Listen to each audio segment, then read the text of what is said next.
Divorce भइसकेपछि श्रीमान अदालतबाट बाहिर निस्केर अटोमा बसे। सम्बन्ध विच्छेद भइसकेको उसको श्रीमती पनि त्यही अटोमा बसिन्, उदास अनि मलिन अनुहार लिएर। 10 वर्ष आफूसँगै बसेको श्रीमतीको अनुहारतिर एकहोरो हेरिरहे। सम्बन्ध विच्छेद भएको श्रीमतीले मधुर मुस्कानको साथमा भनिन्, अर्को स्टेशन नाउन्जेलसम्म म तपाईसँग यो अटोमा अन्तिम यात्रा गर्न चाहन्छु। श्रीमानले भने, अदालतले जुन तिमीलाई दिन भनेर छुट्याएको रकम छ त्यो रकम म तिमीलाई 2-3 महिना भित्र दिन्छु। घर बेचिदिन्छु। आखिरी त्यो घर मैले तिम्रै लागि बनाएको त थिएँ। तिमी नै मेरो जिन्दगीमा नरहेपछि त्यो घरको मलाई के काम? श्रीमतीले हतारिँदै भनिन्, त्यो घर नबेच्नुहोस्, मलाई पैसा चाहिँदैन।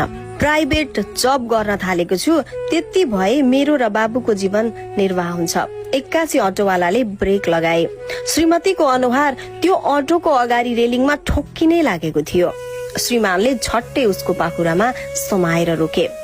उसले श्रीमानको आँखामा आफ्नो आँसुले भरिएको आँखाले हेर्दै भनिन्, हामी छुट्टिसक्यौं, तर मेरो ख्याल राख्ने बानी अझै गएको छैन है तपाईको?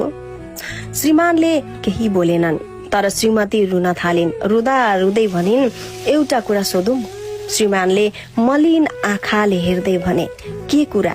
श्रीमतीले बिस्तारै बोलिन्, 2 वर्ष भयो हामी अलग्गै बस्न थालेको।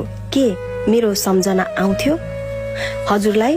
अनि श्रीमानले भन्छन्, अब त भनेर पनि के फाइदा, अब त सबै कुरा सकिसक्यो होइन र? हाम्रो त डिभोर्स पनि भइसकेको छ।